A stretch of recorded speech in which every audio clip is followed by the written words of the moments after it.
Hi hello ನಮಸ್ತೆ ಎಲ್ಲರಿಗೂ info media ಜಗತ್ತು ಚಾನಲಿನ ಮತ್ತೊಂದು ವಿಡಿಯೋಗೆ ಸ್ವಾಗತ ಸುಸ್ವಾಗತ. ಸ್ನೇಹಿತರೆ, ಎಲ್ಲರೂ ಹೇಗಿದ್ದೀರಾ? ಎಲ್ಲರೂ ಚೆನ್ನಾಗಿದ್ದೀರಾ ಅಂದ್ಕೊಂಡಿದ್ದೀನಿ. ನಾನು ಕೂಡ ತುಂಬಾ ಚೆನ್ನಾಗಿದ್ದೀನಿ. ಎಲ್ಲರೂ ಚೆನ್ನಾಗಿದ್ದೀರಾ ಅಂದ್ಕೊಂಡು ಭಾವಿಸ್ಕೊಂಡು ಇವತ್ತಿನ ಒಂದು ವಿಡಿಯೋನ ಶುರು ಮಾಡಿಬಿಡೋಣ. ಇವತ್ತಿನ ಒಂದು ವಿಡಿಯೋದಲ್ಲಿ ಮಿಥುನ ರಾಶಿಯವರಿಗೆ 2026 ಜನವರಿ 22ರಿಂದ ಸಾಕಷ್ಟು ಬದಲಾವಣೆಯನ್ನು ನೋಡಲಿದ್ದೀರಿ ಸ್ನೇಹಿತರೆ. ಹಾಗಿದ್ರೆ ಯಾವುದರ ಬಗ್ಗೆ ಎಚ್ಚರಿಕೆ ವಹಿಸಬೇಕು, ಏನೆಲ್ಲ ಅದೃಷ್ಟದ ಫಲಗಳನ್ನು ಮಿಥುನ ರಾಶಿಯವರು ಗಳಿಸಬೇಕು ಅನ್ನೋದನ್ನ ತಿಳಿಸ್ಕೊಡ್ತಾ ಹೋಗ್ತೀನಿ. ಇದನ್ನೆಲ್ಲ ಕಂಪ್ಲೀಟಾಗಿ ತಿಳ್ಕೋಬೇಕು ಮಿಥುನ ರಾಶಿಯವರು ಅಂದರೆ ಸ್ನೇಹಿತರೆ, ಎಲ್ಲೂ ಕೂಡ ವಿಡಿಯೋನ ಸ್ಕಿಪ್ ಮಾಡಬಾರ್ದು. ಅಂದರೆ ವಿಡಿಯೋನ ಕಟ್ ಮಾಡಿ ಓಡಿಸ್ಕೊಂಡೋಗಿ ನೋಡ್ತೀರಾ, ಇದು ಫುಲ್ ಇನ್ಫಾರ್ಮೇಷನ್ ಅರ್ಥ ಆಗಲ್ಲ ಸ್ನೇಹಿತರೆ. ಸೊ ಹಾಗಾಗಿ ಎಲ್ಲ ವಿಡಿಯೋದಲ್ಲೂ ತಿಳಿಸ್ತಾ ಇರ್ತೀನಿ. ಮೊದಲಿಂದ ಕೊನೆ ತನಕ ವಿಡಿಯೋನ ವಾಚ್ ಮಾಡಿ. ವಿಡಿಯೋದಲ್ಲಿ ಒಳ್ಳೆ ಮಾಹಿತಿ ಸಿಕ್ಕಿದ್ದಲ್ಲಿ ತಪ್ಪದೆ ವಿಡಿಯೋಗೊಂದು ಲೈಕ್ ಕೊಟ್ಟು, ಇನ್ನೂ ನನ್ನ ಚಾನಲ್ನ ಸಬ್ಸ್ಕ್ರೈಬ್ ಮಾಡ್ಕೊಳ್ಳೋದನ್ನೇ ನೋಡ್ತಿದ್ರೆ ಇನ್ಫಾ ಮೀಡಿಯಾಗೆ ಸಬ್ಸ್ಕ್ರೈಬ್ ಆಗಿ ನಿಮ್ಮ ಅಭಿಪ್ರಾಯಗಳನ್ನು ಕಮೆಂಟ್ ಬಾಕ್ಸಲ್ಲಿ ತಿಳಿಸಿ. ಯಾರೆಲ್ಲ ಸಬ್ಸ್ಕ್ರೈಬ್ ಮಾಡಿಕೊಂಡು ಪ್ರತಿನಿತ್ಯ ವಿಡಿಯೋ ವಾಚ್ ಮಾಡ್ತಿದ್ದೀರಾ ಅಂಥವರಿಗೆ ಥ್ಯಾಂಕ್ ಯು ಸೋ ಮಚ್ ಅಂತ ಹೇಳ್ತಾ ವಿಡಿಯೋದ ಕಡೆ ಗಮನ ಕೊಟ್ಬಿಡೋಣ. ಹೌದು, ಮಿಥುನ ರಾಶಿಯವರ ಭವಿಷ್ಯ ಜನವರಿ 2026ರಲ್ಲಿ ಸ್ನೇಹಿತರೆ, ಗ್ರಹಗಳ ಸ್ಥಿತಿಗಳಿಂದ ಸಾಕಷ್ಟು ಬದಲಾವಣೆಯನ್ನು ನೋಡಲಿದ್ದೀರಿ. ಅದು ನಿಮ್ಮ ವ್ಯಾಪಾರದಲ್ಲಾಗಬಹುದು, ವ್ಯವಹಾರದಲ್ಲಾಗ್ಬೋದು, ಹಣಕಾಸಿನಲ್ಲಾಗ್ಬೋದು, ನಿಮ್ಮ ವೃತ್ತಿ ಜೀವನದಲ್ಲಿ. ಒಟ್ಟಾರೆಯಾಗಿ ಮಿಥುನ ರಾಶಿಯವರು ಯಾವುದರ ಬಗ್ಗೆ ಎಚ್ಚರಿಕೆ ವಹಿಸಬೇಕು, ಏನೆಲ್ಲ ಅದೃಷ್ಟದ ಫಲಗಳನ್ನು ಗಳಿಸಲಿದ್ದೀರಿ ಅನ್ನೋದನ್ನ ತಿಳಿಸ್ಕೊಡ್ತಾ ಹೋಗ್ತೀನಿ. ಇದನ್ನೆಲ್ಲ ಕಂಪ್ಲೀಟಾಗಿ ತಿಳ್ಕೋಬೇಕು ಅಂದರೆ ಎಲ್ಲೂ ಕೂಡ ವಿಡಿಯೋನ ಸ್ಕಿಪ್ ಮಾಡ್ದೇ ಮೊದಲಿಂದ ಕೊನೆ ತನಕ ವಿಡಿಯೋನ ವಾಚ್ ಮಾಡಿ. ವಿಡಿಯೋಗೆ ಲೈಕ್ ಮಾಡಿಲ್ಲ ಅಂದರೆ ದಯವಿಟ್ಟು ಲೈಕ್ ಮಾಡಿ.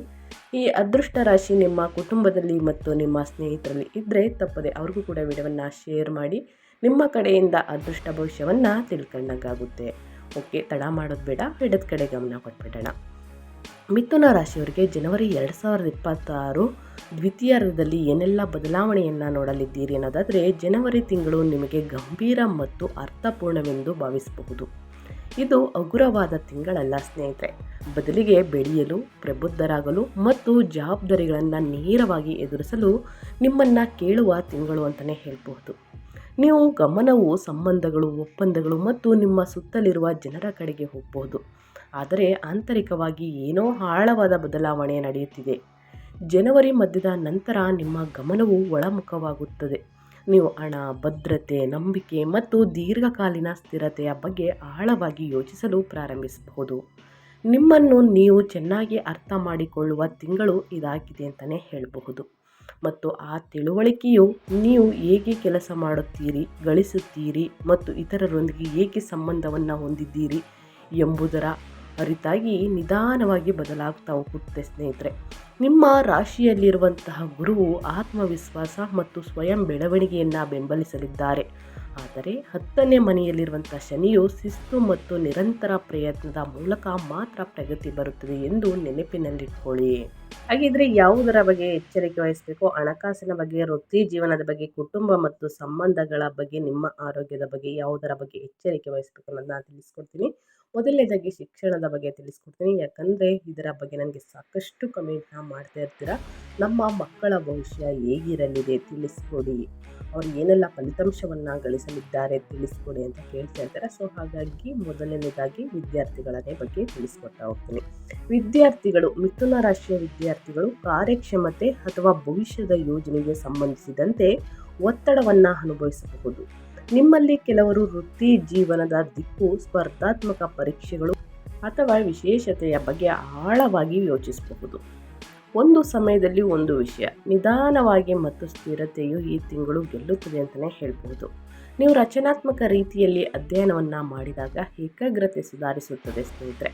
ಗೊಂದಲಗಳು ಮತ್ತು ಭಾವನಾತ್ಮಕ ಹೊರೆಗಳನ್ನು ಆದಷ್ಟು ತಪ್ಪಿಸಿದರೆ ಒಳಿತು.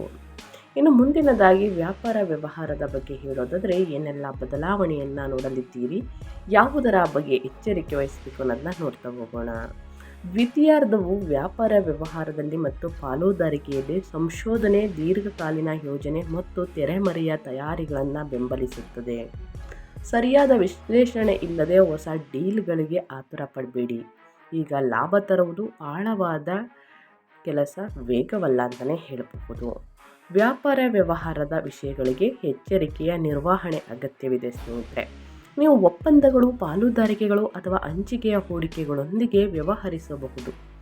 ನಿಮ್ಮಲ್ಲಿ ಕೆಲವರು ಹಳೆಯ ಒಪ್ಪಂದಗಳನ್ನು ಪರಿಶೀಲಿಸಬಹುದು ಅಥವಾ ವ್ಯಾಪಾರ ಯೋಜನೆಗಳನ್ನು ಪುನರ್ರಚಿಸುವ ಬಗ್ಗೆ ಯೋಚಿಸಬಹುದು ಸ್ನೇಹಿತರೆ.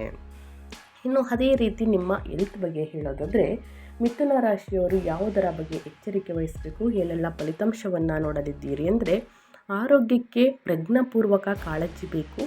ಒತ್ತಡವು ನಿದ್ರಾಹೀನತೆ, ಜೀರ್ಣಕ್ರಿಯೆ ಸಮಸ್ಯೆಗಳು ಅಥವಾ ಮಾನಸಿಕ ಆಯಾಸದ ಮೂಲಕ ಕಾಣಿಸಿಕೊಳ್ಳಬಹುದು. ನೀವು ಭಾರಿ ದೈಹಿಕ ಕೆಲಸವಿಲ್ಲದಿದ್ದರೂ ನೀವು ಆಯಾಸವನ್ನು ಅನುಭವಿಸಬಹುದು. ಜನವರಿ ಮಧ್ಯದ ನಂತರ ಶಕ್ತಿಯಲ್ಲಿ ಏರಿಳಿತಗಳು ಇರುತ್ತವೆ. ಕೆಲವು ದಿನಗಳು ನೀವು ಬಲಶಾಲಿಯಾಗಿದ್ದೀರಿ ಎಂದು ನೀವು ಭಾವಿಸಬಹುದು. ಇತರ ದಿನಗಳು ಕಡಿಮೆಯಾಗುತ್ತವೆ ಸ್ನೇಹಿತರೆ. ನಿಮಗೆ ಉತ್ತಮ ದಿನಚರಿ ಮತ್ತು ಭಾವನಾತ್ಮಕ ಸಮತೋಲನ ಬೇಕು ಎಂಬುದಕ್ಕೆ ಇದು ಸಂಕೇತವಾಗಿದೆ ಅಂತಲೇ ಹೇಳಬಹುದು. ನಿಯಮಿತ ನಿದ್ರೆ, ಲಘು ವ್ಯಾಯಾಮ ಮತ್ತು ಅತಿಯಾದ ಆಲೋಚನೆಯನ್ನು ಕಡಿಮೆ ಮಾಡುವುದು ಈ ತಿಂಗಳು ಅತ್ಯಗತ್ಯ. ಸ್ನೇಹಿತರೆ, ತಡರಾತ್ರಿಯಲ್ಲಿ ಮಲಗುವುದು, ಮೊಬೈಲ್ ಸ್ಕ್ರೀನನ್ನು ಜಾಸ್ತಿ ನೋಡುವುದು ಮತ್ತು ಅತಿಯಾದ ಆಲೋಚನೆಯಿಂದ ನಿಮ್ಮ ಆರೋಗ್ಯದಲ್ಲಿ ಸಾಕಷ್ಟು ಏರುಪೇರುಗಳನ್ನು ನೋಡಬೇಕಾಗುತ್ತದೆ. ಸ್ವಲ್ಪ ಇದ್ದಾಗಲೇ ಕಡಿಮೆ ಮಾಡುವುದು ಉತ್ತಮ. ಹಾಗಾಗಿ ಪ್ರತಿದಿನ ನೀವು ತಿನ್ನುವ ಆಹಾರದ ಬಗ್ಗೆ ಮತ್ತು ನೀವು ಮಲಗುವ ಬಗ್ಗೆ, ವ್ಯಾಯಾಮದ ಬಗ್ಗೆ ಗಮನ ಹರಿಸಿ ಸ್ನೇಹಿತರೆ. ಉನ್ನತ ಆರೋಗ್ಯವನ್ನು ಪಡೆದುಕೊಳ್ಳಲಿದ್ದೀರಿ. ಪ್ರತಿದಿನ ಲಘು ವ್ಯಾಯಾಮದಿಂದ ಶುರು ಮಾಡಿ ಸ್ನೇಹಿತರೆ, ಉನ್ನತ ಆರೋಗ್ಯವನ್ನು ಗಳಿಸಲಿದ್ದೀರಿ. ಪ್ರತಿದಿನ ಚೆನ್ನಾಗಿ ನೀರನ್ನು ಕುಡಿಯಿರಿ. ಹಸಿರು ತರಕಾರಿ, ಹಣ್ಣು ಹಂಪಲುಗಳನ್ನು ಚೆನ್ನಾಗಿ ಸೇವಿಸಿ. ಜೊತೆಗೆ ತಡರಾತ್ರಿಯಲ್ಲಿ ವಾಹನವನ್ನು ಚಾಲನೆ ಮಾಡುವುದನ್ನು ಕಡಿಮೆ ಮಾಡಿ. ಸಣ್ಣ ಪುಟ್ಟ ಗಾಯಗಳನ್ನು ಗ್ರಹಗಳು ಸೂಚಿಸುತ್ತಿದೆ.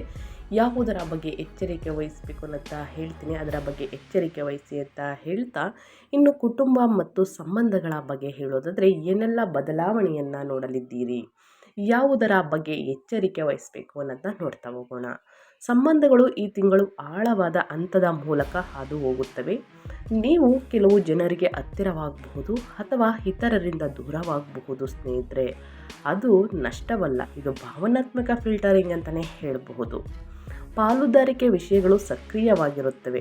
ಜನವರಿ 23ರ ನಂತರ ನಿಮ್ಮ ಸಂಗಾತಿ ಅಥವಾ ಪಾಲುದಾರರೊಂದಿಗೆ ನೀವು ಪ್ರಮುಖ ಚರ್ಚೆಗಳನ್ನು ನಡೆಸಬಹುದು. ತಿಂಗಳ ಮಧ್ಯದ ನಂತರ ಭಾವನಾತ್ಮಕ ಆಳ ಹೆಚ್ಚಾಗುತ್ತದೆ. ನೀವು ನಂಬಿಕೆ, ನಿಷ್ಠೆ ಮತ್ತು ಭಾವನಾತ್ಮಕ ಭದ್ರತೆಯ ಬಗ್ಗೆ ಹೆಚ್ಚು ಯೋಚಿಸಬಹುದು ಸ್ನೇಹಿತರೆ. ಕುಟುಂಬದ ಜವಾಬ್ದಾರಿಗಳು ಹೆಚ್ಚಾಗಬಹುದು, ವಿಶೇಷವಾಗಿ ಹಿರಿಯರು ಅಥವಾ ಹಂಚಿಕೆಯ ಸಂಪನ್ಮೂಲಗಳಿಗೆ ಸಂಬಂಧಿಸಿದಂತೆ. ಪ್ರಾಮಾಣಿಕ ಸಂವಹನವು ತಪ್ಪು ಗ್ರಹಿಕೆಯನ್ನು ತಪ್ಪಿಸಲು ಸಹಾಯವನ್ನು ಮಾಡುತ್ತದೆ. ಭಾವನೆಗಳನ್ನು ನಿಗ್ರಹಿಸಬೇಡಿ. ಶಾಂತ, ಪ್ರಾಮಾಣಿಕ ಮಾತು ಮೌನಕ್ಕಿಂತ ವೇಗವಾಗಿ ಗುಣಪಡಿಸುತ್ತದೆ ಅಂತಲೇ ಹೇಳಬಹುದು ಸ್ನೇಹಿತರೆ. ಮನೆಯಲ್ಲಿ ಸ್ನೇಹಿತರೆ ಒಂದು ಶುಭ ಕಾರ್ಯ ನಡೆಯಲಿದೆ. ಅದು ಮದುವೆಯಾಗಬಹುದು ಅಥವಾ ಚಿಕ್ಕ ಮಕ್ಕಳ ಆಗಮನವಾಗಬಹುದು ಸ್ನೇಹಿತರೆ. ಇದು ಒಂಥರ ಶುಭ ಕಾರ್ಯ ಅಂತಲೇ ಹೇಳಬಹುದು. ಯಾರಿಗೆ ಇನ್ನೂ ಮದುವೆಯಾಗಿಲ್ಲ ಮಿಥುನ ರಾಶಿಯವರಿಗೆ 2026ರ ಜನವರಿ ತಿಂಗಳಲ್ಲಿ ಪ್ರಸ್ತಾಪಗಳು ಖಂಡಿತವಾಗಿಯೂ ನಡೆದು ಬರಲಿದೆ ಸ್ನೇಹಿತರೆ. ಒಳ್ಳೆಯ ಸಂಗಾತಿ ಸಿಗಲಿದೆ ಅಂತಲೇ ಹೇಳಬಹುದು. ಇನ್ನು ನಿಮ್ಮ ಆರ್ಥಿಕ ಜೀವನದ ಬಗ್ಗೆ ಹೇಳೋದಾದರೆ, ನಿಮ್ಮ ಹಣಕಾಸಿನ ಬಗ್ಗೆ ಹೇಳೋದಾದರೆ ಏನೆಲ್ಲ ಬದಲಾವಣೆಯನ್ನು ನೋಡಲಿದ್ದೀರಿ, ಯಾವುದರ ಬಗ್ಗೆ ಎಚ್ಚರಿಕೆ ವಹಿಸಬೇಕು ಅಂತ ನೋಡ್ತಾ ಹೋಗೋಣ. ಹಣಕಾಸಿನ ವಿಷಯಗಳಿಗೆ ಗಮನ ಮತ್ತು ಯೋಜನೆ ಅಗತ್ಯವಿದೆ. ನಿಮ್ಮಲ್ಲಿ ಕೆಲವರು ಉಳಿತಾಯ, ವಿಮೆ, ತೆರಿಗೆಗಳು, ಸಾಲಗಳು, ಪಾವತಿ ಮತ್ತು ಜಂಟಿ ಹಣಕಾಸಿನ ಬಗ್ಗೆ ಗಂಭೀರವಾಗಿ ಯೋಚಿಸಬಹುದು. ಆರ್ಥಿಕ ಭದ್ರತೆಯ ಬಗ್ಗೆ ನೀವು ಸ್ವಲ್ಪ ಆತಂಕಕ್ಕೆ ಒಳಗಾಗಬಹುದು. ಆದರೆ ಈ ಅರಿವು ವಾಸ್ತವವಾಗಿ ನಿಮಗೆ ಉತ್ತಮವಾಗಿ ಯೋಜಿಸಲು ಸಹಾಯವನ್ನು ಮಾಡುತ್ತಿದೆ ಅಂತಲೇ ಹೇಳಬಹುದು. ತಿಂಗಳ ಮಧ್ಯದ ನಂತರ ಹಠಾತ್ ಖರ್ಚುಗಳು ಸಾಧ್ಯ ಸ್ನೇಹಿತರೆ, ವಿಶೇಷವಾಗಿ ನಿಮ್ಮ ಆರೋಗ್ಯದಲ್ಲಿ ಅಥವಾ ನಿಮ್ಮ ಕುಟುಂಬದ ಆರೋಗ್ಯದ ಬಗ್ಗೆ, ಕುಟುಂಬ ಅಥವಾ ದೀರ್ಘಕಾಲೀನ ಬದ್ಧತೆಗಳಿಗೆ ಸಂಬಂಧಿಸಿದಂತೆ. ಅದೇ ಸಮಯದಲ್ಲಿ ನಿಮ್ಮ ರಾಶಿಯಲ್ಲಿರುವಂತಹ ಗುರುವು ಆತ್ಮವಿಶ್ವಾಸ ಮತ್ತು ಬೆಂಬಲವನ್ನು ನೀಡಲಿದ್ದಾರೆ. ಪರಿಸ್ಥಿತಿ ತಾತ್ಕಾಲಿಕವಾಗಿ ಬಿಗಿಯಾಗಿದ್ದರೂ ನೀವು ಅದನ್ನು ನಿರ್ವಹಿಸುತ್ತೀರಿ. ಅಪಾಯಕಾರಿ ಹೂಡಿಕೆಗಳನ್ನು ತಪ್ಪಿಸಿ. ಇದು ಹಣವನ್ನು ರಕ್ಷಿಸುವ ಮತ್ತು ಸಂಘಟಿಸುವ ತಿಂಗಳು, ಜೂಟಾಟದ ತಿಂಗಳಲ್ಲ ಸ್ನೇಹಿತರೆ. ಆದಷ್ಟು ಉಳಿತಾಯ ಅನ್ನೋದು ಬಹಳ ಮುಖ್ಯ ಸ್ನೇಹಿತರೆ. ಪ್ರತಿಯೊಬ್ಬರಿಗೂ ಸ್ನೇಹಿತರೆ, ನಾವು 100 ರೂಪಾಯಿ ಸಂಪಾದನೆಯನ್ನು ಮಾಡ್ತಿದ್ದೀವಿ ಅಂದರೆ ಕನಿಷ್ಠ 10 ರೂಪಾಯಿನಾದರೂ ಸೇವಿಂಗ್ಸ್ ಅನ್ನೋದನ್ನ ಮಾಡಿಡಬೇಕು. ಮುಂದಿನ ದಿನಗಳಲ್ಲಿ ಹೀಗೇ ಇರ್ತೀವಿ ಅಂತ ಹೇಳೋಕ್ಕಾಗಲ್ಲ. ನಮಗಾದ್ರೂ ಪ್ರಾಬ್ಲಮ್ ಬರ್ಬೋದು, ಕುಟುಂಬದಲ್ಲಿ ಯಾರಿಗಾದ್ರೂ ಪ್ರಾಬ್ಲಮ್ ಬರಬಹುದು ಸ್ನೇಹಿತರೆ. ಹಾಗಾಗಿ ಸ್ವಲ್ಪ ಸೇವಿಂಗ್ಸ್ ಅನ್ನೋದು ಬಹಳ ಮುಖ್ಯ. ಅನಗತ್ಯ ಖರ್ಚುಗಳಿಂದ ಆದಷ್ಟು ದೂರವಿರಿ. ಬೇಡದ ವಸ್ತುಗಳನ್ನು ಖರೀದಿ ಮಾಡುವುದಕ್ಕೆ ಹೋಗಬೇಡಿ. ಯೂಸ್ ಆಗುವಂಥ ವಸ್ತುಗಳನ್ನು ಖರೀದಿ ಮಾಡಿ. ನೀವು ಹಣಕಾಸಿನ ಯೋಜನೆಯನ್ನು ಬರೆಯಿರಿ. ವಿಷಯಗಳನ್ನು ಸ್ಪಷ್ಟವಾಗಿ ನೋಡುವುದು ಭಯವನ್ನು ಕಡಿಮೆ ಮಾಡುತ್ತದೆ ಸ್ನೇಹಿತರೆ. ಇದು ಗಮನದಲ್ಲಿಟ್ಕೊಳ್ಳಿ. ಇನ್ನು ಅದೇ ರೀತಿ ನಿಮ್ಮ ಉದ್ಯೋಗದ ಬಗ್ಗೆ, ನಿಮ್ಮ ವೃತ್ತಿ ಜೀವನದ ಬಗ್ಗೆ, ಕೆರಿಯರ್ ಜಾಬ್ ಬಗ್ಗೆ ಹೇಳೋದಾದರೆ ಏನೆಲ್ಲ ಬದಲಾವಣೆಯನ್ನು ಮಿಥುನ ರಾಶಿಯವರು ನೋಡಲಿದ್ದೀರಿ, ಯಾವುದರ ಬಗ್ಗೆ ಎಚ್ಚರಿಕೆ ವಹಿಸಬೇಕು ಅಂದರೆ, ದ್ವಿತೀಯಾರ್ಧದಲ್ಲಿ ನೀವು ಒಪ್ಪಂದಗಳು, ಕ್ಲೈಂಟ್ ಸಂವಹನ ಅಥವಾ ಇತರರೊಂದಿಗೆ ಸಮನ್ವಯದ ಕೆಲಸಗಳನ್ನು ನಿಭಾಯಿಸಬಹುದು. ಕೆಲಸದ ಸ್ಥಳದ ಸಂಬಂಧಗಳನ್ನು ಎಚ್ಚರಿಕೆಯಿಂದ ನಿರ್ವಹಿಸಬೇಕು ಎಂದು ನಿಮ್ಮಲ್ಲಿ ಕೆಲವರು ಭಾವಿಸಬಹುದು ಸ್ನೇಹಿತರೆ. ಕೆಲಸದ ಜವಾಬ್ದಾರಿಗಳು ಈ ತಿಂಗಳು ಭಾರವೆನಿಸಬಹುದು, ಆದರೆ ಅವು ಅರ್ಥಪೂರ್ಣವಾಗಿದೆ. ನಿಮ್ಮ ಮೇಲಿನ ನಿರೀಕ್ಷೆಗಳು ಹೆಚ್ಚಿವೆ ಎಂದು ನೀವು ಭಾವಿಸಬಹುದು ಮತ್ತು ಕೆಲವೊಮ್ಮೆ ನೀವು ಸಾಕಷ್ಟು ಮಾಡುತ್ತಿದ್ದೀರಾ ಎಂದು ನಿಮಗೆ ಅನ್ನಿಸಬಹುದು. ಈ ಒತ್ತಡವು ನಿಮ್ಮನ್ನು ಮುರಿಯುವಲ್ಲ, ಅದು ನಿಮ್ಮನ್ನು ರೂಪಿಸಲು ಬಂದಿದೆ ಅಂತಲೇ ಹೇಳಬಹುದು.